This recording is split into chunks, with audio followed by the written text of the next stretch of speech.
मुंबईत दररोज प्रचंड वाहतूक कोंडीचा सामना मुंबईकरांना करावा लागतोय। त्यामुळे मुंबईकरांची वाहतूक कोंडीतून सुटका व्हावी आणि त्यांचा प्रवास झटपट व्हावा यासाठी मल्टी मॉडेल बोगदे हा प्रकल्प मुंबई महानगरपालिकेकडून राबवला जाणार आहे। या मेगा प्रकल्पासाठी महानगरपालिकेने सल्लागाराची नियुक्ती केली असून 6 महिन्यात त्याचा अहवाल देखील सादर केला जाणार आहे। पाहूयात।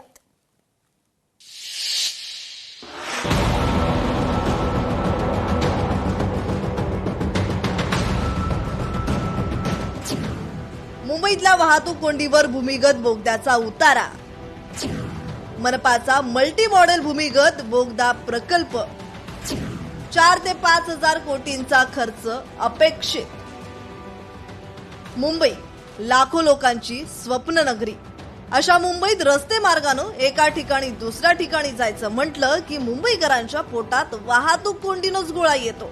त्यामुळे ऐन गर्दीच्या वेळी तासभर अधिकचाच काढून मुंबईकर इच्छित स्थळ गाठण्याकरिता घरातून निघतो। लोकल, बेस्ट, मेट्रो, उड्डाणपूल आणि सागरी किनारा मार्ग यांसारख्या सुविधांचं जाळं कितीही विस्तारलं तरी रस्त्यावरच्या ट्रॅफिक मधून मुंबईकरांची काही सुटका होत नाही। पण आता मात्र भविष्यातील वाहतूक गरजा लक्षात घेऊन महापालिकेनं भूमिगत मल्टी मॉडेल बोगद्यांची संकल्पना पुढे आणली आहे। मुंबईतल्या वाहतूक कोंडीवर मनपानं मल्टी मॉडेल भूमिगत बोगदा प्रकल्पाच्या माध्यमातून उतारा शोधून काढलाय। मुंबई महानगरातील कनेक्टिव्हिटी अधिक सक्षम करण्यासाठी या प्रकल्पाचा एकात्मिक मास्टर प्लॅन तयार करण्यात येणार आहे। सागरी किनारा मार्ग, ईस्टर्न फ्रीवे, पूर्व आणि पश्चिम द्रुतगती महामार्ग तसेच इतर प्रमुख रस्त्यांना या भूमिगत बोगद्यांशी जोडण्याचा प्रस्ताव आहे।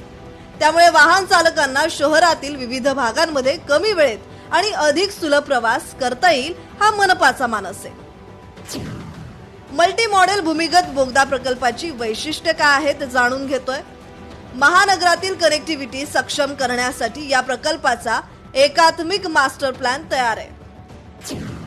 सागरी किनारा मार्ग, ईस्टर्न फ्रीवे, पूर्व आणि पश्चिम द्रुतगती महामार्ग या भूमिगत बोगद्यांशी जोडणार आहे। वाहनांसाठी स्वतंत्र मार्गाबरोबरच विविध सेवा वाहिन्यांसाठी एकात्मिक कॉरिडॉर तयार करणार आहे। या मेगा प्रकल्पासाठी महापालिकेनं सल्लागाराची नियुक्ती सुद्धा केली आहे। पुढील 6 महिन्यात अहवाल सादर केला जाणार आहे आणि या प्रकल्पाकरता 4 ते 5 हजार कोटींचा खर्च अपेक्षित आहे। ही ट्रॅफिक मॅनेजमेंट सिस्टम आहे ती त्या माध्यमातून आपण जी मॉनिटरिंग केली आहे। आज कोस्टल आले आहेत, अनेक हायवेज झाले आहेत, रोड कॉन्क्रिटायझेशन झालंय आणि या दरम्यान कुठे ना कुठे ती जी कोंडी होती ती फुटली आहे। म्हणजे काही ठिकाणी अजूनही कोंडी आहे। त्याच्यासाठी हे करण्यासाठी आपण आता मल्टी मॉडेल बोगदे आपण करतोय जेणेकरून जिथे जिथे बॉटलनेक्स आहेत त्या कोंडी फुटतील आणि एक फ्री फ्लो म्हणजे एंड टू एंड आपण म्हणतो की माइल टू माइल कनेक्टिव्हिटी त्याचं आपण जे काय आहे ते आपण अचीव करू शकतो या मॉडेलमधनं। तर दुसरीकडे लोकांच्या टॅक्सचा पैसा वाया घालवण्याची ही लक्षणं असल्याचा आरोप करत काँग्रेसनं या प्रकल्पाविरोधात सूर आळवलाय। हे पण काम महानगरपालिका हातात घेतात किंवा MMRD हातात घेतात ते वेळेवर न होतात, त्यामध्ये एक्स्कलेशन होतात, त्याचे रेट इन्फ्लेटेड होतात म्हणजे वाढू दर होती आणि त्याच्या जे हे आहे टॅक्स आहे त्याच्या टॅक्सच्या पैसा सगळे लोक देत आहे मुंबई शहरात आणि या लोकांचे खिसेचे पैसे, गाडे पशिनीची कमाईचे घामाचे पैसे वाया जात आहेत। त्यामुळे असं आमचं म्हणणं आहे की जे पण तुम्ही काय घ्यायचं आहे त्याची मार्केट त्याची व्हॅल्युएशन हे काय आहे, काय किंमत असू शकतात, थर्ड पार्टी ऑडिट काय आहे, सगळं घेऊन आपल्याला करायचं आहे। महापालिकेकडून बरेच प्रकल्प राबवले जात असतात परंतु ते प्रकल्प पूर्ण होण्यास बराच अवधी लागत असतो।